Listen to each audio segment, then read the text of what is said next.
Hi friends. आजकल की एक समस्या जो लोगों में आ रही है वो ये आ रही है कि they are developing insulin resistance. In the normal circumstances, whenever there is a spike in the sugar level, then pancreas will release insulin, more insulin, and then, as we know, insulin is a hormone, and it goes to cells basically, and cells के चारों तरफ कुछ receptors होते हैं.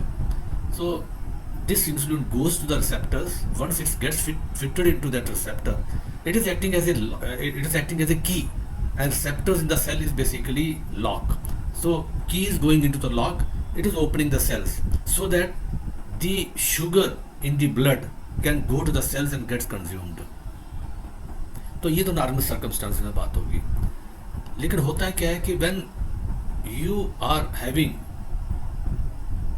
consuming food which are very high in refined carbohydrates like maida, like pasta, noodles, then the मैदा हो गया, मैदे की बनी हुई आइटम्स हो गई, शुगरी आइटम्स हो गई, केक्स हो गए. So all these items they basically spike up the sugar. तो as you spike up the sugar, insulin will be released more. आजकल के मॉडर्न लाइफस्टाइल में क्या हो गया है कि people are having lot of carbohydrates in their diets. जितने फास्ट फूड्स हैं, जितने फ्राइड फूड्स हैं, दे कंटेन्स अपटीन quantity of carbohydrates in them. So when you consistently feed your body with lot of carbohydrates, और दूसरा उसके ऊपर ये है कि we are not taking fruits and vegetables, so carbohydrates is about, it constitutes about 70-80% of our food.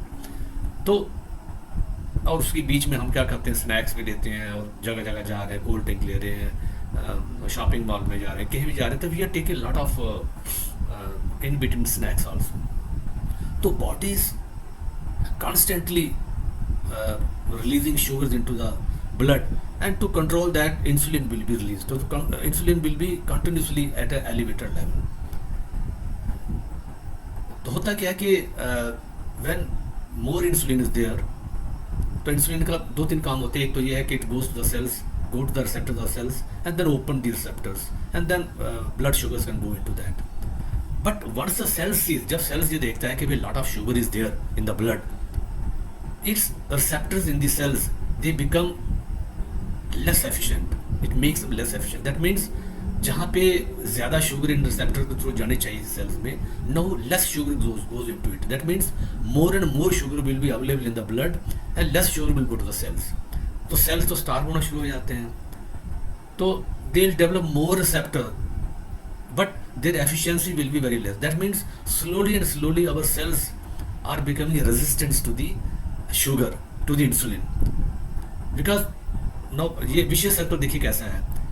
once insulin is for controlling the sugar, इसके लिए they act as a hormone, and hormone goes to the cells and for sugar to get absorbed into the cells. लेकिन क्योंकि sales ने ये observe किया कि sugar blood में बहुत हो गया है, तो it just shuts down slightly, तो less sugar goes into cells, तो it has developed a resistance.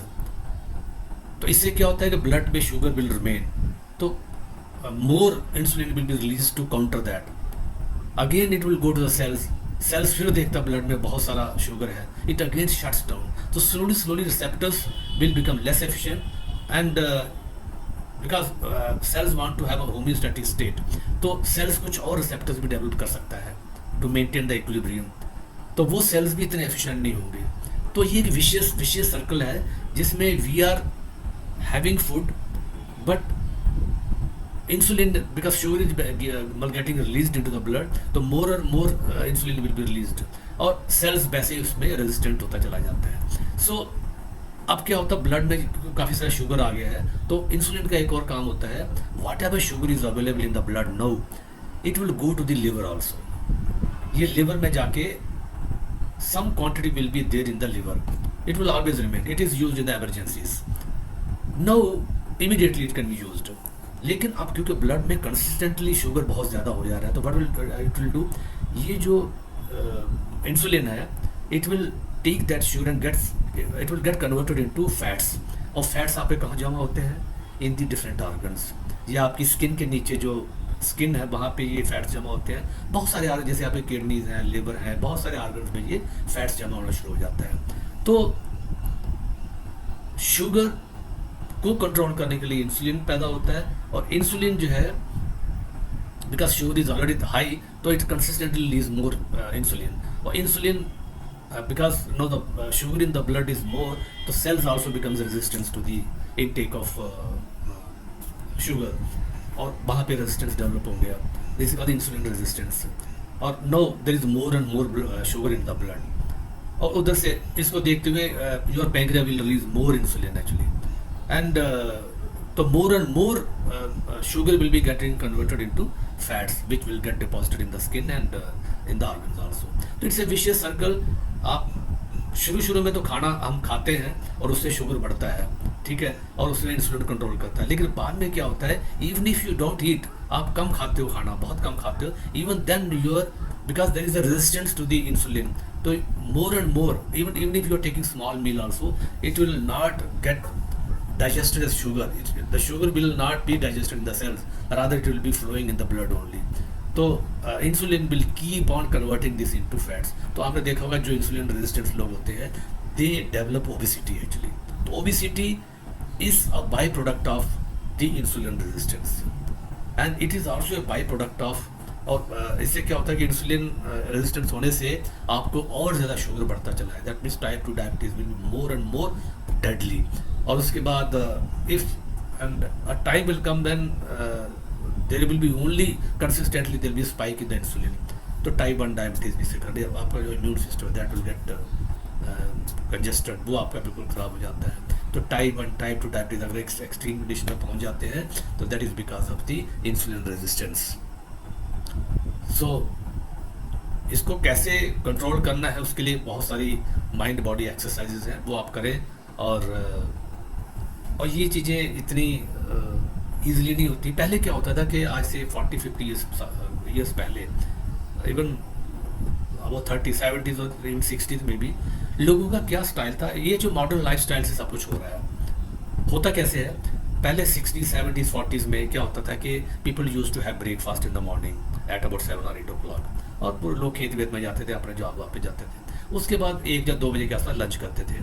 तो when you have breakfast you have A spike in sugar, कोई प्रॉब्लम नहीं है। जब आपने लंच किया 1 या 2 बजे के बीच थोड़ा सा शुगर स्पाइक हुआ, फिर शाम को आपने 6 या 7 बजे लोग खाना खा लेते थे, जब कभी कभी लंच लोग स्किप भी कर लेते। तो what happened, this insulin spike was happening only in the breakfast level, 1 आधा घंटा स्पाइक रहता था, फिर लंच के टाइम पे स्पाइक रहता था, और फिर आपका डिनर जब लेते तब स्पाइक रहता। After that if you have dinner at 7 o'clock then next breakfast आप लेते थे कितने बजे, 8 बजे के आसपास नेक्स्ट डे। तो दैट मीन्स 14 आवर्स का गैप रहता था।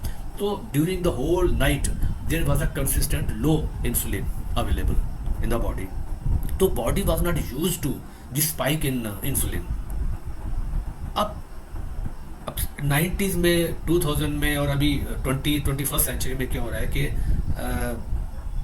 इवन आजकल का ये चलन है कि भाई ब्रेकफास्ट किया, लंच करने से बीच में 1-2 बार स्नैक्स ले लिया, यू हैव सम ड्रिंक्स, कुछ ड्रिंक्स ले लिया आपने, कोल्ड ड्रिंक ले लिया, कुछ छोटा मोटा स्नैक्स खा लिया, केक खा लिया, चॉकलेट खा लिया, फिर लंच किया आपने। तो दैट मीन्स जो ब्रेकफास्ट और लंच के बीच में जो ड्रॉप डाउन होता था इंसुलिन का, वो कहीं ना कहीं वो कंसिस्टेंट मेंटेन रहा हाई इंसुलिन। फिर आपने लंच किया तभी इंसुलिन हाई रहा, फिर लंच और डिनर के बीच में 2-3 बार स्नैक्स आप ले लेते हो, कहीं बाहर किसी के घर में जाते हो, कहीं बाहर जाते हो, शॉपिंग मॉल में जाते हो, वहाँ भी आपका अपने कुछ ना कुछ लेते हो, तो इंसुलिन इज कंसिस्टेंटली हाई। तो a time comes when body becomes resistance to insulin. दवाई में भी ऐसा ही होता है, जैसे आप दवाई को लेते हो, बार बार उस दवाई को लोगे तो बॉडी आपकी रेजिस्टेंस हो जाएगी, it will not be very effective for you. Similarly insulin is for reducing sugar level, it's controlling sugar level, but if it's consistently high, body will become a resistance to it actually. तो आजकल के rather than having 2 or 3 meals as it used to be previously, nowadays we are having at least 5 or 6 meals a day.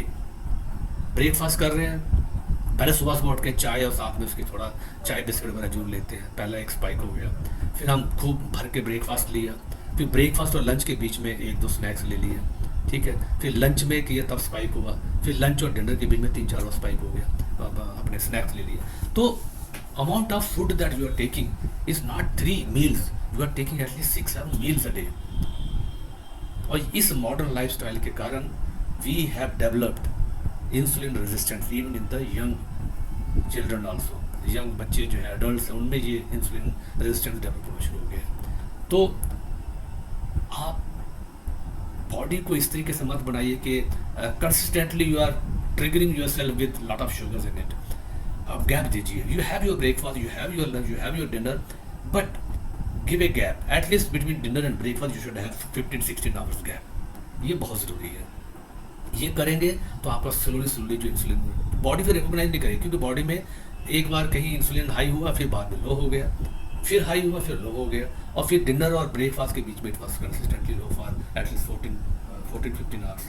सो ये जो all of a sudden जो 20-30 years में जो changes आई हमारी diet में, it has led to insulin resistance also. तो कोशिश करिए अपनी डाइट में थोड़ा चेंज करने की. कोशिश करिए कि बिटवीन 2 मील्स एटलीस्ट ब्रेकफास्ट और डिनर के बीच में you maintain as 14-15 hours of gap. और दूसरा ये है कि बिफोर लंच और before dinner have lot of salad in your diet. जो आपकी रॉ वेजिटेबल्स है, रॉ सैलड्स है, उसको जरूर लीजिए. थोड़ा फ्रूट्स को ज़्यादा लाइए अपनी लाइफ में. एंड इन बिटवीन जो स्नैक्स हैं आपके, इसको थोड़ा कम करिए. At least you have full meals, 3 meals, but don't take in between much of the things. It is basically causing a lot of distress to the people. Thank you so much. Thank you very much. And do not forget to subscribe my channel. And I have given links for various courses on anxiety, depression, blood pressure, then sugar control and cancer also. So these courses I have launched. I have given the links. Anyone can click those links and go to the courses itself. It is at a very nominal price.